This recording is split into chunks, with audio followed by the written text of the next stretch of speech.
Ya, baiklah. Selamat siang. Assalamualaikum warahmatullahi wabarakatuh. Kita lanjutkan kembali ya pada pertemuan kali ini. Dan pada pertemuan sebelumnya kita sudah membahas ya mengenai yang namanya hipotesa, gitu ya. Jadi hipotesa itu bisa berupa tiga bentuk hipotesa ya. Apakah hipotesanya korelasional gitu kan, atau juga hipotesanya kausalitas gitu kan. Nah, itu sudah kita bahas. Nah, sekarang mau kita bahas adalah yang terkait dengan ini belum ya. Skala udah? Udah nggak? Belum ya? Belum, Pak. Baik. Nah, sekarang kita kita membahas mengenai yang namanya skala ya. Nah, jadi yang namanya skala di sini adalah untuk mengukur variabel gitu ya. Jadi skala ini ya lahir karena kita mau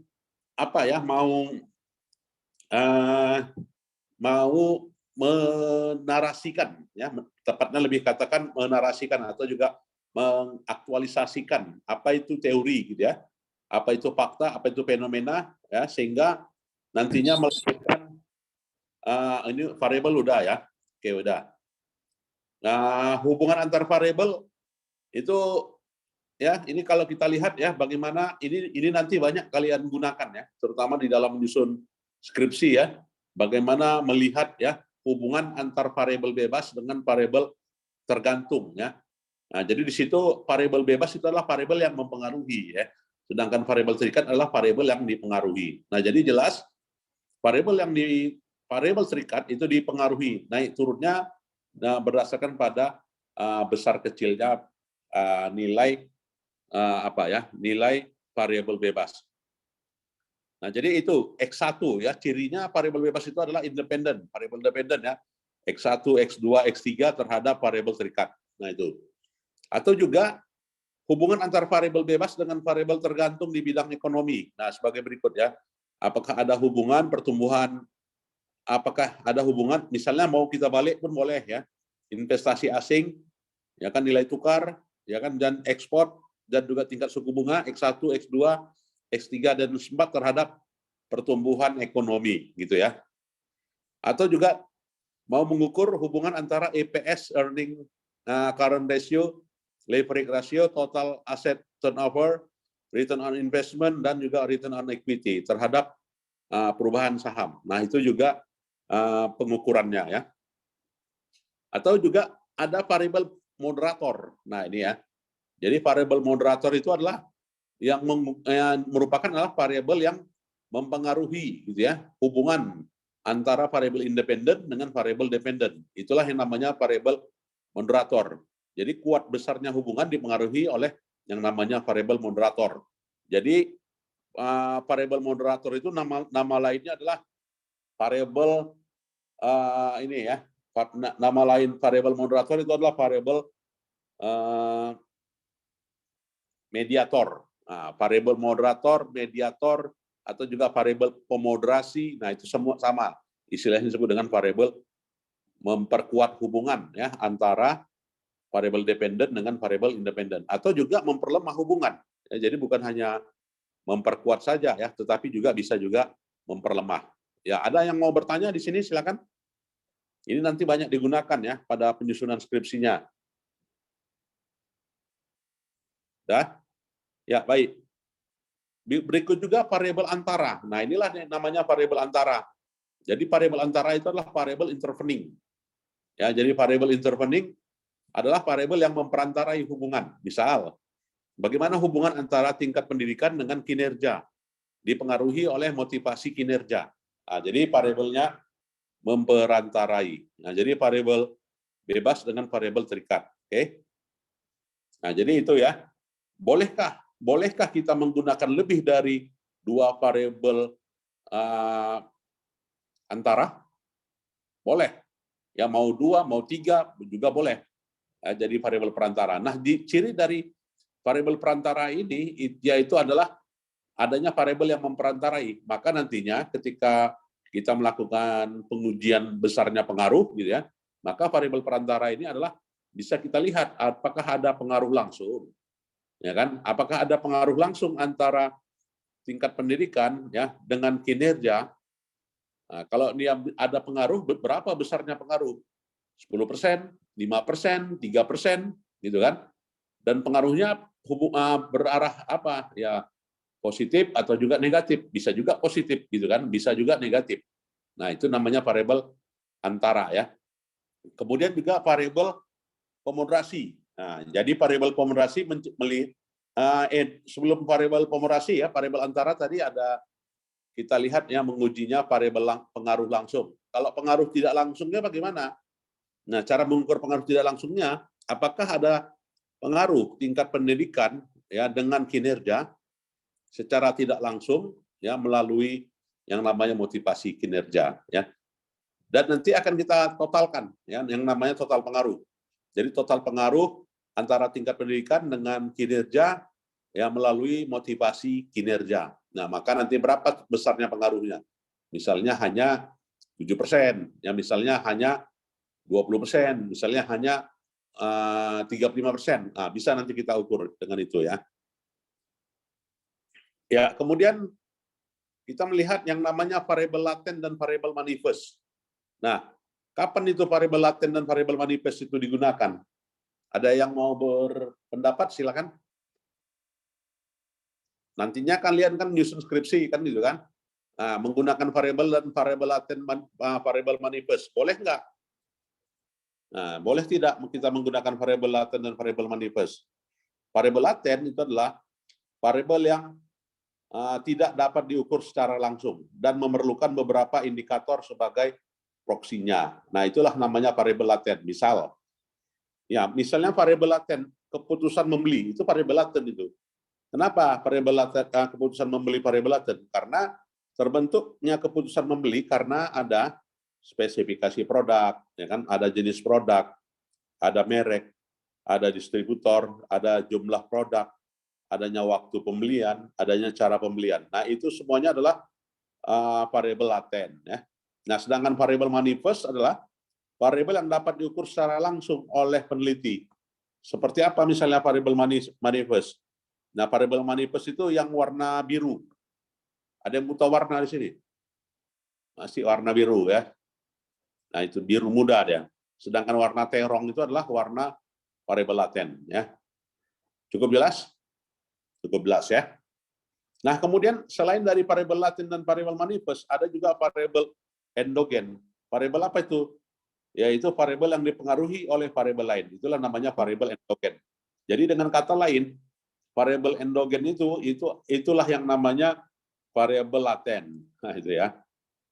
Kemudian variabel eksogen adalah variabel yang mempengaruhi variabel lain.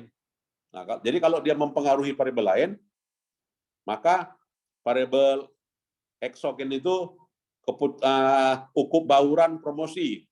Dia mempengaruhi keputusan membeli. Nah, itulah namanya variabel endogen dengan variabel eksogen ya. Kalau bauran promosi itu disebut dengan variabel eksogen ya. Variabel endogen adalah variabel keputusan membeli. Baik, ada mau bertanya? Silakan. Cukup jelas ya bedanya antara laten, manifest, endogen dan juga eksogen. Cukup jelas ya.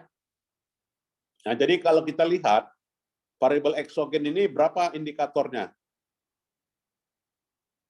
Jawabnya ada 7 ya. Sedangkan variabel bauran promosi ada berapa indikatornya? 4 ya. Nah, itulah dia. Nah, sehingga kalau kita notasikan dengan gambar tabel sebagai berikut. Nah, jadi ada sebagai berikut seperti ini ya. Nah, jadi terlihat ya variabel motivasi. Itu variabel motivasi variabel apa dia? Variabel endogen atau variabel eksogen? Nah, karena dia mempengaruhi, maka adalah variabel eksogen ya. Kalau ditanya orang, eksogennya apa? Eksogennya yang pertama motivasi, kemudian fungsi kepemimpinan, kemudian lingkungan kerja, itulah eksogennya. ya kan? Sedangkan endogennya apa? Kinerja.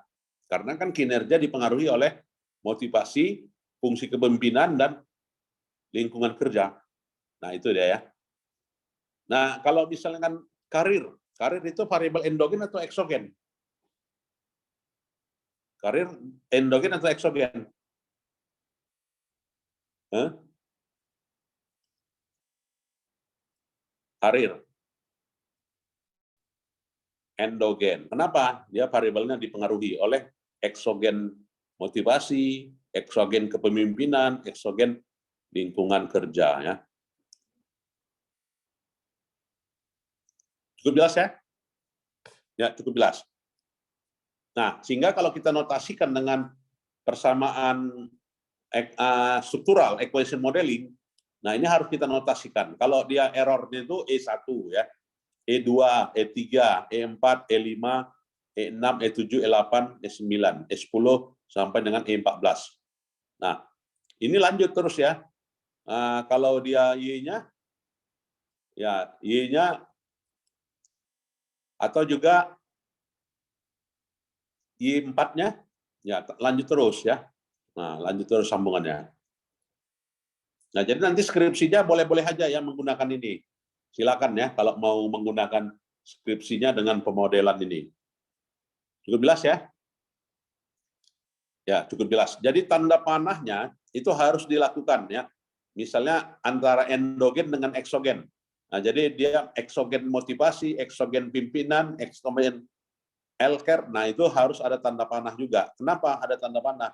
Menunjukkan adanya hubungan ya. Oke. Kemudian skala ukur.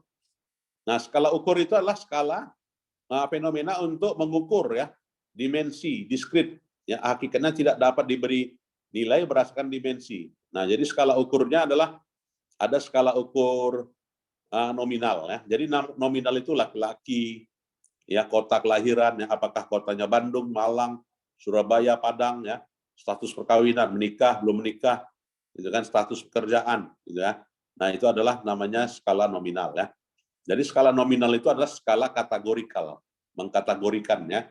1 laki-laki, 0 perempuan, itu adalah skala nominal.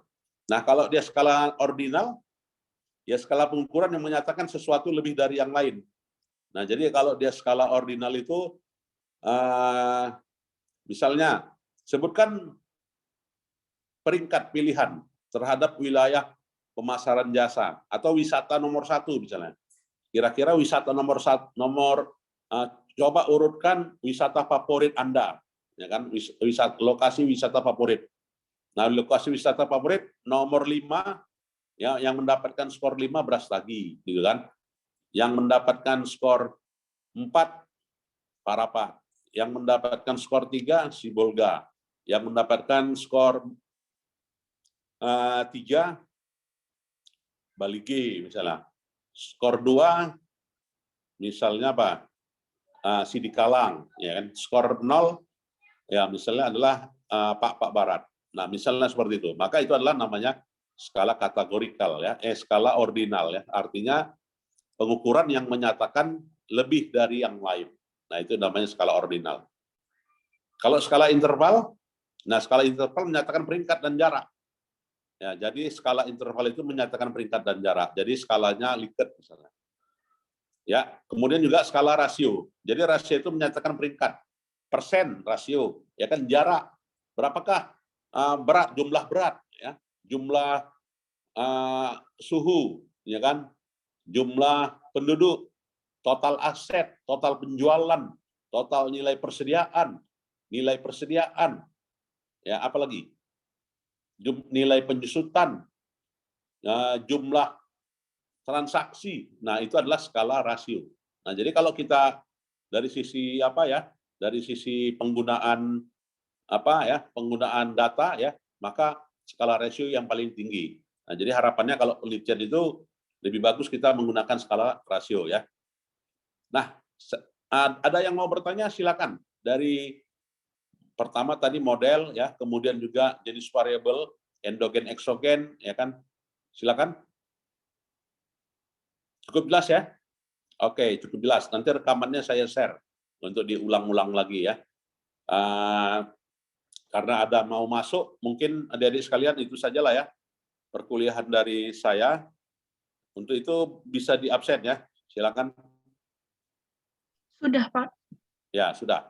Baik, saya kira itu saja ya perkuliahan kita, dan kita lanjutkan ya di minggu depan ya. Selamat siang. Assalamualaikum warahmatullahi wabarakatuh. Selamat siang, Pak. Terima kasih, Pak. Assalamualaikum warahmatullahi wabarakatuh. Siang, Pak. Ya, boleh apa ya keluar, silakan dari ruangan.